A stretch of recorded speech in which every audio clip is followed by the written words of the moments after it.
Hi everyone and welcome back to my channel, and yeah, it is the Casey Anthony trial again. So we're moving on with the next witness, which is in two parts, and it's a long one, but again interesting. So this witness is called Dr. Tim Huntington. He is assistant professor of biology at a university in Nebraska. He is also a forensic entomologist. On the 11th of December, he received a phone call from Dr. Linda Kenny Bowden asking him if he would be involved in this case. So he flew to Florida on the 13th of December. The evidence he received started with the entomology reports from Dr. Neil Haskell. Later, he reviewed some of the evidence at the Orange County Sheriff's Office, which was insect evidence from the scene and from the trash bag in the car. He also looked at the car itself. He was also sent a box of insect material, which was most of what Dr. Neil Haskell had looked at. He never received the vacuumings that were done from the trunk, although he has seen Neil Haskell's report. Again, the field of forensic entomology deals with insects primarily in dead bodies and estimating the time of death, but he has also dealt with cases where insects have infested a person when they are alive. So, Byers has Tim explaining about how fly eggs turn into flies. So, the fly lays the eggs, which then turn into maggots. There are 3 stages of maggots, and after the 3rd stage, they then turn into the pupae, the cocoon, and emerge as an adult fly. Obviously, through the 3 stages, they're eating and they are getting bigger.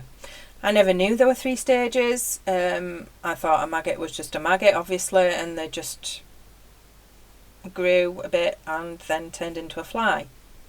So, before entering the pupae phase, once they reach that stage, they will crawl away from whatever they're eating on and hide to protect themselves from predators, so they can then turn into an adult fly. These stages are temperature dependent, and it's not on how much they eat. So, they're not just going to get eat and then move to stage 2. It will depend on how hot or cold it is. So obviously the warmer it is, the faster this process will progress. So when he is asked about the PMI, which is the post-mortem interval, which is estimating the time of death of a person, and figuring out what stage the insects are at, it is a lot to do with temperature and complicated mathematics. I'm not even going to pretend to understand what he was talking about, and that each species of insect has a different development rate. So obviously there is way more to entomology than what the basics we do know. So Tim performed tests, and he does this by putting a dead pig in a trunk. And I knew this, and you all probably know this, that pigs are quite similar to us. So he put a dead pig in the trunk of a car. He didn't actually use a Pontiac Sunfire in these tests. There were no flies on the pig when he closed the trunk of the car, so then he waited, he watched and observed for any signs of insect colonisation. He would check the trunk of the car daily. This test was performed in Nebraska, so the weather is completely different there to what it is in Florida. He says it wasn't cooperating, it was rainy and cooler, and he explains that when it's cold, obviously the insect activity is minimal, and winter there is barely any at all, when obviously in summer there is a lot more. So now the show photograph of that Tim took through the window of the trunk, which was day 10 in the test study, and you can see there were dead flies lining the back window ledge. And he says these flies are blowflies, which is the most common fly to go to a dead body. These blowflies can show up after minutes or hours after death. I mean, this is just amazing. They show a close-up of the flies, and the reason why they are dead is because they couldn't find their way out. So obviously they'd laid their eggs and wanted to go, but they couldn't get out, so they obviously died in there.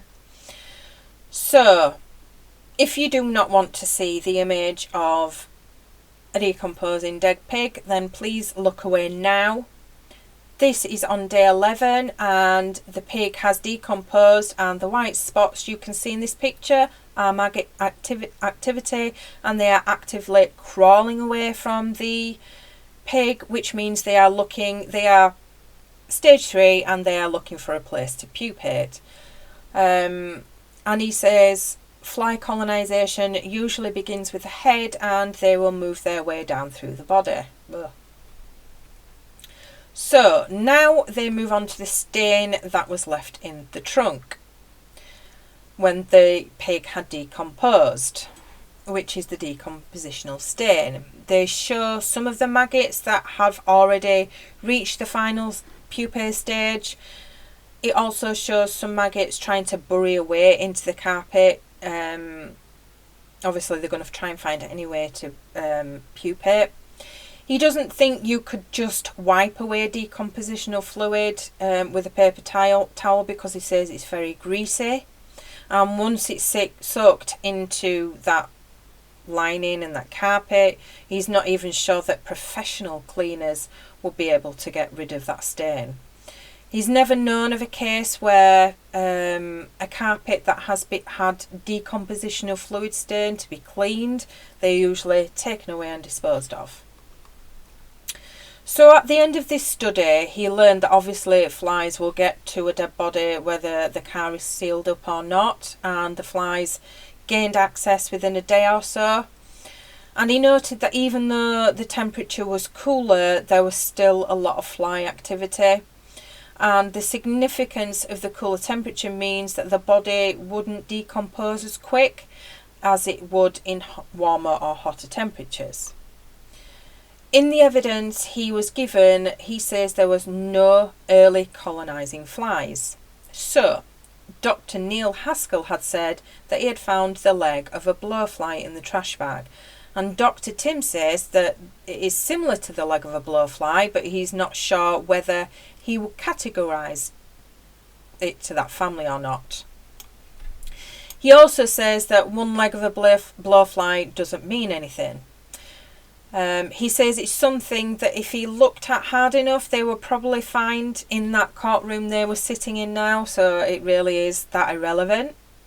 He says that with that leg there should have been the body of a blowfly, but obviously there wasn't, and because once they are in, if they can't get out, they stay in there.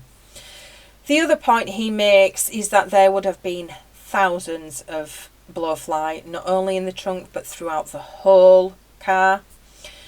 So he now talks about fruit flies, that they just about anything that were found in the trash bag, and he says that he would expect to see fruit flies in a bag of trash because that is what they do. So really they don't mean anything in this case. They would have been, anybody's car with 3-week-old trash in it would have had these fruit flies in them. So they would be found anyway. So that's the end of that testimony. I will be back with Dr. Tim Huntington's testimony part 2 in the next video. So until then, bye for now.